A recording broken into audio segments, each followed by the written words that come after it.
नमस्कार, आप देख रहे हैं डीडी राजस्थान। आपकी गुड हेल्थ और वेल बीइंग की तमाम गुड विशेस के साथ मैं अनामिका अनंत इस कार्यक्रम में आपका हार्दिक अभिनंदन करती हूँ, तहे दिल से इस्तकबाल करती हूँ।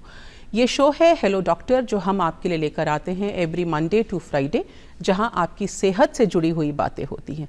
सेहत बहुत ज़रूरी है, हमेशा हम इस बात को समझते आए हैं, पढ़ते आए हैं कि हेल्थ इज़ वेल्थ। सेहत जो है वही सबसे बड़ा धन है, स्वास्थ्य ही हमारा सबसे बड़ा धन है और इसी चीज़ को हम और भी ज़्यादा प्रमोट करते हैं हमारे शो में, ताकि आप भी सेहतमंद रहें और फिट इंडिया मूवमेंट में अपनी भागीदारी, अपनी हिस्सेदारी निभा सकें। अच्छा, आपने देखा होगा आमतौर पर जब भी नया साल शुरू होता है और फरवरी मार्च का महीना आता है तो अपने साथ मौसम तो बहुत खुशगवार होता है, हमें ये मौसम बहुत पसंद आता है, लेकिन इस मौसम में तमाम तरह के एलर्जिक रिएक्शंस जो हैं वो हमें होने लगते हैं। इस मौसम में कई तरह की सामान्य बीमारियां होती हैं, जैसे आपको खांसी हो सकती है, नाक बहने की प्रॉब्लम हो सकती है, नाक बंद होने की प्रॉब्लम हो सकती है, ज़ुकाम फील होता है, आँखें कई बार लाल हो जाती है और छींकें बहुत ज़्यादा आती हैं।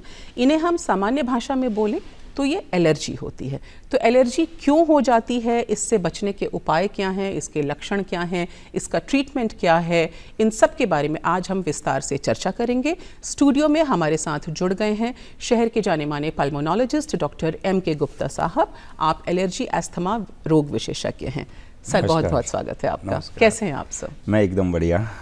तो क्योंकि बदलते मौसम में ये परेशानी आमतौर पे बहुत सारे लोगों को देखी जाती है सर, और हम सामान्यतः इसको कोल्ड समझ लेते हैं कभी थोड़ा, क्योंकि इसमें फीवर भी होता है। तो सबसे पहले हम आपसे यही जानना चाहेंगे कि एलर्जी क्या है और इस मौसम में स्पेशली स्प्रिंग सीजन में क्यों देखी जाती है? देखिए, एलर्जी जो शब्द है ये एक बेसिकली हमारी बॉडी का जो इम्यून सिस्टम है उसका ओवर रिएक्शन है।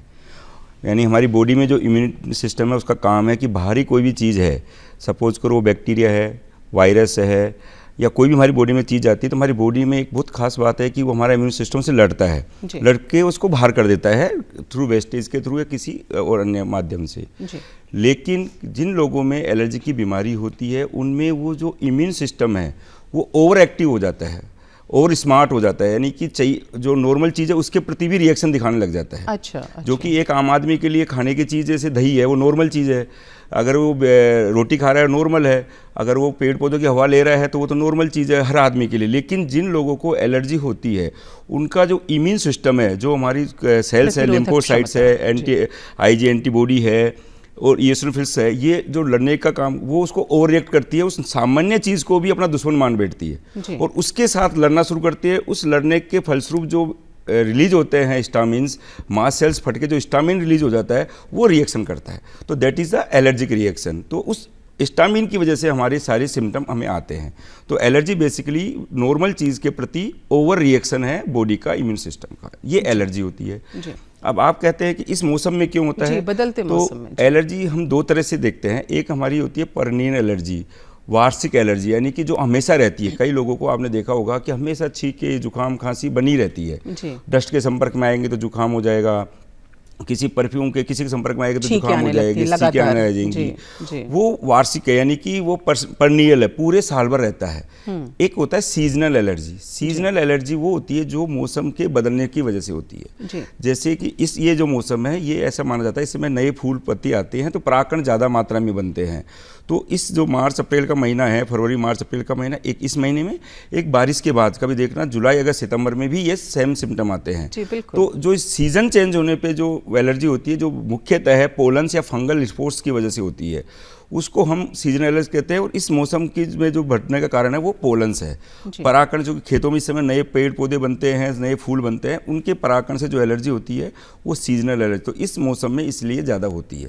तो ये सीजनल एलर्जी का कारण है जिसकी वजह से इस समय सिम्टम्स आते हैं। और सीजनल एलर्जी भी जो है वो बहुत ज़्यादा कष्टकारी होती है, दुखदायी होती है। एलर्जी से जुड़ा अगर आपका कोई सवाल है, हम अपने दर्शकों को इस शो में कनेक्ट करते हैं। अगर आपका कोई सवाल है एलर्जी से जुड़ा हुआ तो आप कॉल कर सकते हैं। हमारे नंबर्स नोट कर लीजिए। 0141 ये हमारे शहर का STD कोड है जयपुर का। अगर आप जयपुर के बाहर से डायल कर रहे हैं तो स्टूडियो नंबर्स हैं 2704098 एंड 2704999। नंबर्स मैं रिपीट करती हूँ, 2704098 एंड 2704999। हमारे साथ हैं senior pulmonologist doctor M.K. Gupta साहब। एलर्जी अस्थमा रोग विशेषज्ञ हैं और इनसे हम एलर्जी के बारे में बात कर रहे हैं। सर, तो ये तो बात हुई एलर्जेंस की, क्योंकि अगर हम बाहर आते हैं, धूल के संपर्क में आते हैं, या जैसे घरों में भी देखा जाता है, कारपेट्स हैं अगर आपके घर में, या पर्दे बहुत दिनों से साफ नहीं हुए हैं, उसके आसपास भी अगर आप जाते हैं तो आपको कई तरह से मतलब एलर्जिक रिएक्शंस होने लगते हैं, जुकाम भी हो जाता है, छींकें आने लगती हैं, नाक या तो बहने लगती है या फिर बंद हो जाती है। तो एलर्जी भी कई तरह की होती है, कई बार आंखों में एलर्जी होती है, नाक में होती है, किस तरह से क्लासिफाई करते हैं आप इसको? जी बिल्कुल, आपका सवाल सही है। देखिए, आप एलर्जी को हम मुख्य से 5 भागों में बांटते हैं। 5 जो हमारे डिवीजन है वो बेसिकली कौन सा ऑर्गन इन्वॉल्व हुआ है, कौन से ऑर्गन्स में रिएक्शंस हुआ, उसके आधार पर हम डिवाइड किया है। तो सबसे पहले हम शुरू करते हैं आँख से। आँख में पानी आना, खुजली चलना, आँख लाल हो जाना, दैट इज़ द एलर्जिक कंजक्टाइटिस, जो एलर्जी की वजह से होती है, आँखों की एलर्जी बोलते हैं। सेकंड होता है झींके आना, नाक बहना, नाक से पानी आना, सफ़ेद नाक बहता रहता है, नाक ब्लॉक हो जाता है, वो होता है एलर्जिक राइनाइटिस, नाक की एलर्जी। जी। तीसरा जो है सिम्टम वो होता है गले में खराश होना, खांसी रहना बराबर, सूखी खांसी चलना लगातार, सुबह के समय ज़्यादा चलना, वो एलर्जिक ब्रोंकाइटिस यानी ब्रोंकस की एलर्जी है। चौथा जो सिम्टम होता है वो सांस लेने में तकलीफ होना, छाती भारी होना, सांस फूल जाना, एलर्जिक अस्थमा। एंड 5वां जो ऑर्गन है वो स्किन है। स्किन पे खुजली चल जाना, दाफड़ हो जाना, मोटे मोटे से चींटी खा जाती है, इस तरह से दाफड़ हो जाना, स्वेलिंग आ जाती है, पूरी बॉडी में इचिंग होके ब्लड आने लग जाता है, वो अर्टिकेरिया या एटोपिक डर्मेटाइटिस, मतलब तो स्किन की एलर्जी हो गई। तो इस तरह से हम ऑर्गन्स के आधार पर कौन सा ऑर्गन इन्वॉल्व हुआ है वो हम एलर्जी को बांटते हैं। कई लोगों में केवल एक ही ऑर्गन के सिम्टम होते हैं, कई लोगों में 5 सिम्टम आते हैं, किसी में 2 या 3 का कॉम्बिनेशन हो सकता है। तो वो डिपेंड करता है कि उनके कौन सा इम्यून सिस्टम ज़्यादा एग्रीवेट हुआ है, कौन सा पार्ट में ये एलर्जी डेवलप हो रही है। कई बार चेंज भी होती रहती है कि शुरू में हमें जुकाम की एलर्जी रहती है, धीरे धीरे बदल के जुकाम तो खत्म हो जाता है और अस्थमा बनने लग जाता है, वो मार्च चलता रहता है, उसको एलर्जिक मार्च कहते हैं। तो इस तरह की जो एलर्जी यानी 5 ऑर्गन में से किसी न किसी को इन्वॉल्व करता रहता है। जी। अब आपने जो बात की कि कारपेट के संपर्क में आते हैं या किसी, तो वो एलर्जेंस है कि कौन सा एलर्जेंस है जो इस तरह के सिम्टम देता है। तो एलर्जेंस भी हम मुख्य रूप से 4-5 भागों में बांटते हैं। सबसे कॉमन जो एलर्जी है इंडिया में वो है how dust might. How dust might सबसे कॉमन, यानी 70 से 80% लोगों में जो एलर्जी के सिम्टम है वो डस्ट माइट की वजह से होता है। आपको दोनों में डिफरेंस करना पड़ेगा। डस्ट अलग चीज़ है, जो हमारे धूल मिट्टी होती है, जो मैदान में धूल होता है जिसको बूढ़ा भी बोलते हैं अपन, बालू मिट्टी बोलते हैं, उससे एलर्जी नहीं होती है। लेकिन जो मैं बात कर रहा हूँ वो है how dust might. How dust might एक कीड़े का नाम है जो पुरानी डस्ट में रहता है, वो उसका खाना है। जो हमारी स्किन से, जो भी बॉडी से स्किन का पार्ट निकलते हैं उसको खाता है। तो वो जो पुरानी डस्ट होते हैं उसके अंदर ये स्किन के स्केल्स होते हैं, उसको वो खाता रहता है। तो सबसे कॉमन जो हम डस्ट माइट की एलर्जेंस को माने, उसको सिम्टम आते हैं कि वो बिस्तर पर जाके सोएगा, उसको शुरू हो जाती है जुकाम छींके, क्योंकि डस्ट उसमें मैट्रेस होता है, गद्दा होता है, उसकी रूई में ये हाउ डस्ट माइट रहता है। जितना पुराना गद्दा होगा इतने ही ज्यादा सिम्टम आएंगे। इतने ज्यादा टाइनी होते हैं कि नजर नहीं आते, ये सूक्ष्म होते हैं, वेरी जो माइक्रोस्कोप से भी देखने में दिखते हैं। दूसरा होता है कारपेट। आपने देखा होगा होटल में जाते ही जैसे पैर रखते हैं उसकी स्मेल आती है तो आपको शुरू हो जाता है। वो कारपेट में जो डस्ट, क्योंकि पुराने कारपेट होते हैं, सालों से बिछे रहते हैं। जी सर, जी। आदमी इसमें चलता रहता है। तो बातचीत का सिलसिला हम आगे बढ़ाएंगे। एक दर्शक हैं जो काफी देर से वेट कर रहे हैं। जी नमस्कार, स्वागत है आपका हेलो डॉक्टर शो में, बताइए। हाँ जी मैम, नमस्ते जी। जी नमस्कार, नाम बताइए, कहाँ से कॉल किया आपने? मैडम मैं रोपड़ पंजाब से बोल रही हूँ। जी वेरी नाइस, बताइए। डॉक्टर एम के गुप्ता साहब हमारे साथ में हैं। एलर्जी से जुड़ा कोई सवाल है आपका? हाँ जी मैम। बताएं मैम, आप लाइव हैं, सर सुन रहे हैं आपको। Okay ma'am. मैम मेरा बेटा है, वो 7 ईयर का है जी। हाँ जी, उसको ना सीजनल एलर्जी है, जैसे आप ही बोल रहे थे फेब और मार्च में उसका नाक बहती रहती है, खांसी जुकाम ऐसे होता ही है मैम। 1 मंथ पूरा चलता है, कभी फीवर कभी कुछ। और बड़े बेटे को मैम वो पूरा साल ही, जैसे आप रात को अपने एसी ऑन कर दिया या पंखे के पास चले गए, उसको चीखें लगती रहती हैं, नहाने के बाद भी लगती है उसको। हाँ देखिए मैम, जो आप सिम्टम बता रहे हो कि उसको फरवरी मार्च में होता है, तो ये सीजनल एलर्जी है, इसमें कोई डाउट नहीं है। जो सिम्टम आप बताते हो कि एक आप चीज़ समझिएगा, शुरू में जो एलर्जी होती है वो राइनाइटिस के रूप में होती है। राइनाइटिस का मतलब होता है सिंपल एलर्जी होती है, इसमें छींके जुकाम होता है। लेकिन आप धीरे धीरे आप देखोगे कि उसको फिर ठंडी चीज़ों से एलर्जी होने लग जाती है, कोई भी परफ्यूम वाली चीज़ जो होती है खुशबू से हो जाती है। वो उसका रीज़न क्या होता है कि जब एलर्जी बार बार रहती है तो उसका पूरा का पूरा जो म्यूकोजा है, अंदर का नेजल म्यूकोजा, वो थिकन हो जाता है उसमें स्वेलिंग आ जाती है, तो उसमें वो इतना सेंसिटिव हो जाता है कि थोड़ी सी भी अगर उसको ठंडी हवा लगती है तो उसको सिम्टम आते हैं। तो वो राइनाइटिस का कॉम्प्लिकेशन हो गया, साइनोसाइटिस और टर्मिनेट हाइपरट्रोफी जिसको हम बोलते हैं, कि वो बहुत हाईली सेंसिटिव हो गया। तो हमें जो बेसिक रीजन है वो तो सीजनल एलर्जी, यानी उसको किसी परागकण से या फंगल स्पोर से एलर्जी होगी। वो एलर्जी के सिम्टम्स चलते रहते हैं, हम दवाई ले लेते हैं, सिट्राजिन खा लेते हैं मार्केट से, मोन्टेलुकास ले लेते हैं, वो आराम तो मिल जाता है, लेकिन वो जो म्यूकोजा की स्वेलिंग है वो बढ़ती रहती है, और उसकी वजह से फिर उसको साल भर ही भी दिक्कत होने लगती है। जब भी वो ठंड में, या जो आपने कहा नहाने में घुसता है, बाथरूम में गया, तो बाथरूम में जैसे ही वो पानी डालता है ठंडा, तो उसको सिम्टम शुरू हो जाते हैं। तो ये उसकी वजह से जो कॉम्प्लिकेशन हुआ, साइनोसाइटिस या टर्मिनेट हाइपरट्रोफी, उसके सिम्टम आने लग जाते हैं। तो हमें जितना जल्दी हो उस एलर्जी को कंट्रोल करना चाहिए, ताकि हमें और सिम्टम ना हो और हमारी एलर्जी कॉम्प्लिकेटेड एलर्जी में न बदले। मैम, वी आर होपफुल कि आपको आपका जवाब मिल गया होगा। Thank you for calling us. Thank you so much ma'am, thank you. Doctor M.K. Gupta साहब हमारे साथ हैं। आप एलर्जी अस्थमा रोग विशेषज्ञ हैं। अगर एलर्जी से जुड़ा दर्शकों आपका कोई भी सवाल है तो ये शो पूरी तरह से आपका है। 0141 हमारा लैंडलाइन का कोड है, और उसके बाद आप नंबर डायल कर सकते हैं 27040998 या फिर 27049999। तो सर, जिस तरह से इन्होंने एलर्जी के बारे में बात की, ये तो काफ़ी अवेयर पेरेंट लग रही हैं हमें। इन्हें पता है कि बच्चे को एलर्जी है, लेकिन कई बार ये कन्फ्यूजन होता है कि मुझे एलर्जी ही है या नॉर्मल फ्लू हो गया है, और उसमें लोग ओवर द काउंटर जाकर के मेडिसिन ले लेते हैं। कुछ मेडिसिन का आपने जिक्र भी किया, तो ये पता कैसे चले कि ये एलर्जी है, कोई सामान्य सर्दी जुकाम नहीं है? देखिए, बहुत ही अच्छा सवाल है। जो मैं देख रहा हूँ, जो मेरे को प्रैक्टिस करते हुए 20 साल हो गए, मैंने देखा है कि लोग हर जुकाम खांसी को एलर्जी बना लेते हैं और उसका ओवर ट्रीटमेंट करते हैं। या कई बार ऐसा होता है कि मरीज़ को एलर्जी होती है और वो उसको एंटीबायोटिक लेके इन्फेक्शन समझ के और एंटीबायोटिक खाता है। हर साल में 2 बार एजिथ्रोमाइसिन का कोर्स ले लेता है, कभी किसका कोर्स ले लेता है, बोले मैं ठीक हो गया। जबकि ये इस तरह से वो बीमारी गलत दिशा में जाती है, डायग्नोसिस गलत होता है, तो उसको कॉम्प्लिकेशन आगे जाके होते हैं, जो मैंने अभी बताया कि वो उसको फिर हमेशा के लिए दिक्कत शुरू हो जाती है। तो सीधी सी बात है कि हम कैसे पहचानें कि ये एलर्जी है या वायरल इन्फेक्शन है या कोई बैक्टीरियल इन्फेक्शन है, क्योंकि दोनों के सिम्टम सेम रहेंगे। लेकिन 1-2 चीज़ ऐसी जिसको हम बता सकते हैं कि ये एलर्जी है, ये इन्फेक्शन नहीं है। जैसे सबसे पहले हम जो बात करते हैं हिस्ट्री, यानी पेशेंट की हिस्ट्री के आधार पर हमको सबसे पहले डायग्नोस होता है कि एलर्जी है या नॉन एलर्जिक पेशेंट है। तो एलर्जी वाले पेशेंट में जैसे नाक की एलर्जी है तो छींकें आएंगी, नाक से पानी आएगा, नाक बंद हो सकती है, लेकिन उसको फीवर नहीं आएगा। अगर किसी को फीवर के साथ ये सिम्टम आते हैं तो ये एलर्जी के अगेंस्ट में है, ये फिर वायरल इन्फेक्शन होता है।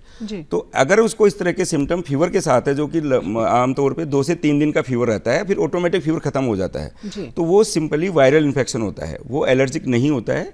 लेकिन जिन लोगों के ये साइनस ब्लॉक होते हैं या टर्मिनल हाइपर होती है, उनको बार बार वायरल इन्फेक्शन होता रहता है, वो एलर्जी नहीं है। तो हम फालतू में एलर्जी का उसको नाम न देकर उसको एलर्जी की दवा न दें, सिंपल उसका वेट करें 3 दिन तक। 3 दिन में फीवर अपना आप चला जाएगा।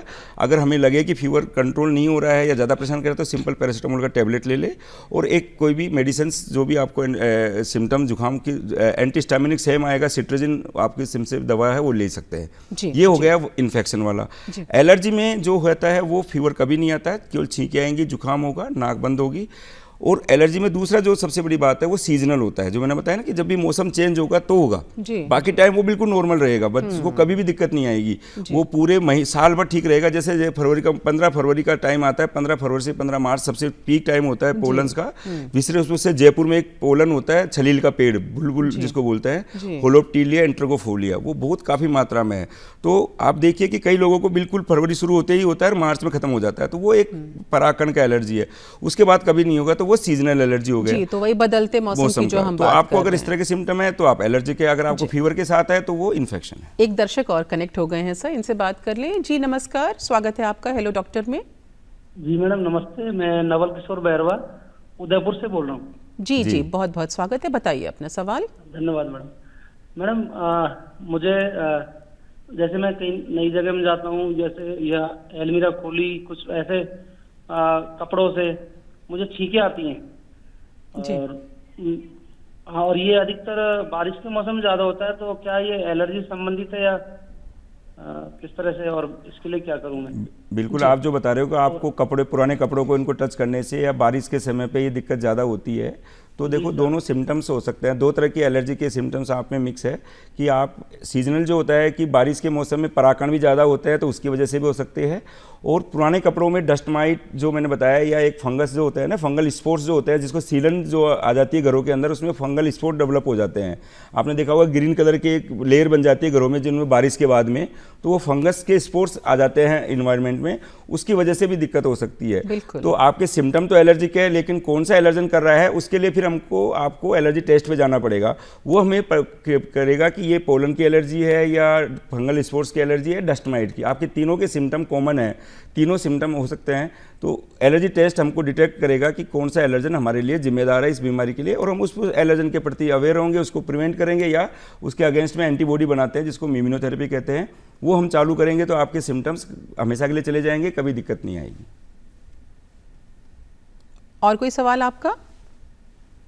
धन्यवाद आपके सवाल के लिए सर। तो आपने बड़ी अच्छी बात बताई, एलर्जन टेस्ट के बारे में आप बता रहे थे, यानी कि नॉर्मली अगर एलर्जी होती है हमें, स्पेशली बदलते मौसम में, जो आपने पीक टाइम बताया 15 फरवरी से 15 मार्च का time, specially in Rajasthan, Jaipur, या फिर जब हम अक्टूबर वाला समय देख रहे होते हैं उस समय होती है, तो ये एलर्जन टेस्ट किस तरह से परफॉर्म करते हैं और इसमें क्या 100% ये रिजल्ट आ जाते हैं कि आपको किस पर्टिकुलर चीज़ से एलर्जी है? जी देखिए, एलर्जी टेस्ट के बारे में मैं बताना चाहूँगा कि एलर्जी टेस्ट जो है वो सेकंड स्टेप है। पहला जो मैंने आपको बताया हिस्ट्री, यानी पेशेंट की जो देखना है, पेशेंट की जो खुद जो बताता है उससे हमारा 50-60% डायग्नोसिस बन जाता है कि मरीज, जैसे इन्होंने बताया तो हमें पता हो गया कि इनको 3 में से किसी एक से एलर्जी है जी। वो वेरी इंपॉर्टेंट चीज़ है। केवल एलर्जी टेस्ट कराना और उसके आधार पर ट्रीटमेंट चालू करना वो बिल्कुल ही गलत है, उससे आपकी बीमारी को गलत डायरेक्शन मिल सकती है और आप गलत ट्रीटमेंट ले सकते हैं, क्योंकि एलर्जन की इतनी बड़ी लिस्ट है कि आप सारे एलर्जन टेस्ट नहीं कर सकते हैं। तो हिस्ट्री से हमको ये पता चलता है कि ये मरीज वास्तव में एलर्जिक है या नहीं है, पहला सवाल।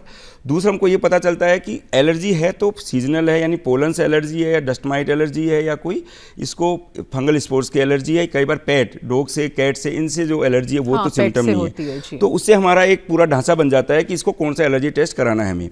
हम फिर उस पर्टिकुलर एलर्जी टेस्ट को परफॉर्म करते हैं। उस परफॉर्म करने के हमारे पास 2 मेथड होते हैं। एक होता है स्किन प्रिक टेस्ट।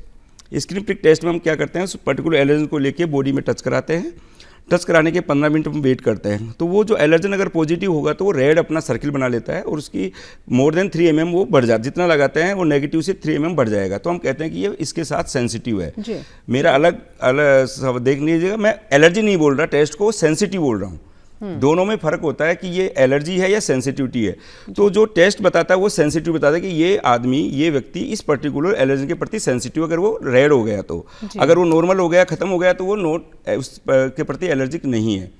दूसरा मेथड होता है ब्लड से। ब्लड से हम जो टेस्ट करते हैं उसमें भी हमको ये देखना होता है कि इसको कौन सा एलर्जन लगाना है, इसको डस्ट माइट का लगाना है, इसको हमको पोलन्स का लगाना है, या इसको हमको फंगल स्पोर्स का लगाना है, या पेट का लगाना है, या फूड का लगाना है। तो वही एलर्जन हम उसको डालते हैं ब्लड में। जो इम्यूनोकैप मेथड होता है एक हमारा, वो सबसे ऑथेंटिक मेथड होता है। मार्केट में इतने सारे मेथड है जो आपको एक लंबी सी लिस्ट दे देते हैं कि भिंडी मत खाइए, टमाटर मत खाइए, दाल मत खाइए, इससे पॉजिटिव है, जो वो बिल्कुल मिथ्या रिपोर्ट है। उसका कोई एलर्जी रिपोर्ट का कोई औचित्य नहीं है उसको कराने का। और उसके आधार पर अपने बच्चों का, विशेष रूप से आप देखिए हमारे पास बच्चे आते हैं 15-15 साल से दूध नहीं पी रहे, क्योंकि साहब वो टेस्ट कराया था उसमें एलर्जी टेस्ट पॉजिटिव आ गया दूध से, जबकि उसको दूध से एलर्जी होती नहीं है। वो जो रिपोर्ट है वो फेक रिपोर्ट होती है। अगर दूध से एलर्जी होती है तो सिम्टम्स जो होते हैं वो टिपिकल होते हैं कि दूध जैसे आप लेंगे, लेते ही आपकी बॉडी में खुजली, दाफड़ और पूरी बॉडी स्वेल हो जानी चाहिए, मतलब सांस की तकलीफ होनी, जबकि उसको कुछ नहीं होता। जब दूध पीता जब कुछ भी नहीं होता था उसको, तो लेकिन वो क्या रिपोर्ट में आ गया, उसने बंद कर दिया। सर, एक दर्शक कनेक्ट हो रहे हैं, इनसे बात कर लेते हैं, फिर हम बातचीत का सिलसिला आगे बढ़ाएंगे। जी नमस्कार, स्वागत है आपका हेलो डॉक्टर में। हाँ नमस्कार मैडम जी। नाम बताइए, सवाल बताइए। पूसाराम सारण जी, बहुत बहुत स्वागत है, सवाल पूछें प्लीज। हाँ मैडम, मैं पूसाराम सारण बोल रहा हूँ मकराना से। जी जी बताएं सर, आपको सुन रहे हैं। मैडम मेरा क्या है कि ये डॉक्टर को देखा, सीजनल रिनाइटिस है, छींके आना, नाक बहना, नाक बंद हो जाना जी। And this problem is since 10 years। Okay. Doctor ने जो यही देते हैं लिवोसेट्राजिन, ट्रेजाजिन, उसके लिए 24 आवर्स तक ठीक रहता है। अब प्रॉब्लम ये होने लगी, 10 साल से खा रहा हूँ। प्रॉब्लम ये, रात के टाइम में मेरा नाक चौक हो जाए तो मेरे सांस लेने में दिक्कत आती है, मुंह से लेना पड़ता है। अब मुंह से लेना पड़ता है तो वो पूरा गला है ना सूख जाता है, एकदम ड्राई हो जाता है, ऐसे लगता है कि ये रफ हो गया है, बड़ी परेशानी होती है। तो इसका क्या ट्रीटमेंट है? जी सर, जो आप बता रहे हैं वो सिम्टम्स बता रहे हो कि छींके आती है, नाक बंद हो जाता है। जब नाक बंद हो जाएगा तो स्वतः ही आपको मुंह खोल के सांस लेना पड़ेगा। जब आप मुंह से सांस लेते हैं तो मुंह गला सूखेगा, क्योंकि जो हमारी नाक की एक सबसे बड़ी खास बात होती है कि जैसे ही एयर अंदर जाती है तो उसको वो गीला करती है, उसको ह्यूमिड करती है, तब अब अंदर सांस में जाता है। लेकिन अब डायरेक्ट मुँह से लेते हैं तो सूखी हवा जाती है, तो सूखी हवा आपके गले को खराश कर देती है। कई बार तो इतना ज़्यादा हो जाता है खराश की ब्लड आने लग जाता है। हम खांसते खांसते हल्का सा ब्लड भी आने लग जाता है, इतना ज़्यादा छिल चुका होता है गला हमारा। तो आपको जो सिम्टम आ रहे हैं वो एलर्जी राइनाइटिस के हैं, उसके साथ में आपका नेजल ब्लॉक हो गया है, क्योंकि आपके जो टर्मिनेट्स होते हैं, नाक के अंदर जो ग्लैंड होती है ना, वो मोटी हो गई है, उसने पूरे नाक के रास्तों को बंद कर दिया है। तो हमें पहले बेसिक रीजन पे जाना पड़ेगा कि हमारे जो सिम्टम है ये एलर्जी के हैं या बिना एलर्जी के हैं। उसके बाद अगर वो एलर्जी के हैं तो हमें एलर्जी का कोर्स लेना पड़ेगा, जिसके लिए मैंने अभी आपको बताया कि पहला जो एलर्जी का ट्रीटमेंट होता है वो बचाव होता है, कि आपको जिस चीज़ से एलर्जी उससे बचना होगा। दूसरा होता है कि मेडिकल मैनेजमेंट होता है, कि हमें मेडिसिन देनी होती है जो हमारी स्वेलिंग हो गई है उसको ख़त्म करेगा, नाक को खोलेगा और सिम्टम्स को इम्प्रूव करेगा। और तीसरा जो है, अगर इनके बावजूद भी हमारे आराम नहीं आता तो हम इम्यूनोथेरेपी डेवलप करते हैं, कि आपको जिस पर्टिकुलर एलर्जन से एलर्जी है उसी को हम आपकी बॉडी में डालते हैं। जैसे पोलियो का वैक्सीन बनता है कि उसमें जो वायरस होते हैं, डेड वायरस होते हैं पोलियो के, वो बहुत बच्चे को डालता है कि बच्चे की एंटीबॉडी बन जाए पोलियो के अगेंस्ट। सेम प्रिंसिपल यहाँ होता है कि उस जो एलर्जन आपको आ रहा है, सपोज करो डस्ट माइट एलर्जन है या पोलन एलर्जन है आपका, हम उसको एक निश्चित समय के साथ आपकी बॉडी में डालते रहते हैं और उसके साथ आपकी ये बॉडी उसके अगेंस्ट लड़ती है और एंटीबॉडी डेवलप करती है। वो जो एंटीबॉडी बनेगी तब फिर आपको इस तरह के सिम्टम आना बंद होंगे और ये बीमारी स्वतः धीरे धीरे रिग्रेस होकर आपको हमारे के लिए परमानेंट सॉल्यूशन देगी। जी, बहुत बहुत शुक्रिया आपके सवाल के लिए। सर, तो आपने ये बहुत अच्छी बात बताई, इम्यूनोथेरेपी वाली जो बात है कि जिस भी पर्टिकुलर चीज़ से आपको एलर्जी है उसी के एलर्जेंस जो हैं वो बॉडी में इंसर्ट कर दिए जाते हैं, सो दैट आप इम्यून हो जाएं उस चीज़ के लिए। अगर हम बचाव की बात करें सर, निदान की बात करें, तो तमाम तरह की एलर्जी से बचने के क्या उपाय? देखिए, मैंने अभी आपको बताया कि एलर्जन से बचना है तो पहले एलर्जन डिटेक्ट होना चाहिए। एलर्जन डिटेक्ट के मैंने आपको बताया कि 3 तरह के एलर्जन मुख्य रूप से होते हैं। एक होता है जो 50 to 60% जी एलर्जेंस है वो हाउ डस्ट माइट है, दूसरा पोलन है, तीसरा फंगल स्पोर्स है और चौथा पैट है। उसके अलावा फिर नॉर्मली फूड आइटम्स होते हैं जो बताता हूँ। तो हाउ डस्ट माइट से कैसे बचे? सबसे कॉमन जो एलर्जी होती है हाउ डस्ट माइट होती है, या कॉकरोच डस्ट इसको बोलते हैं हम, जो घरों की धूल मिट्टी होती है सफाई के समय जो होता है, या दिवाली के समय जब गद्दे निकालते हैं तो उस समय सबसे ज़्यादा दिक्कत होती है। तो हाउ डस्ट माइट के लिए सबसे अच्छा उपाय है कि हमारे घर में ऐसा जो एलर्जिक अगर हम हैं घर में, तो हम उस घर में कोई भी पुराना आइटम नहीं होना चाहिए। जो भी गद्दे बहुत पुराने 3-4 साल ज़्यादा पुराने हो गए हैं उसको या तो आप चेंज कर दीजिए या उसको फिर धूप लगाइए ताकि उसके वो डस्ट माइट खत्म हो जाए। जिस बच्चे को या व्यक्ति को एलर्जी है वो अपने कमरे में कोई भी ऐसी चीज़ जैसे कारपेट है वो ना बिछाएं, क्योंकि अगर कारपेट बिछाओगे तो 100% चांस है कि उसको एलर्जी डेवलप होती रहेगी, क्योंकि डस्ट माइट उसमें रहेगा। तो उनका कमरा साफ सुथरा होना चाहिए। ज़्यादातर आइटम लकड़ी के या प्लास्टिक के होने चाहिए जिनमें कि डस्ट माइट नहीं होता है।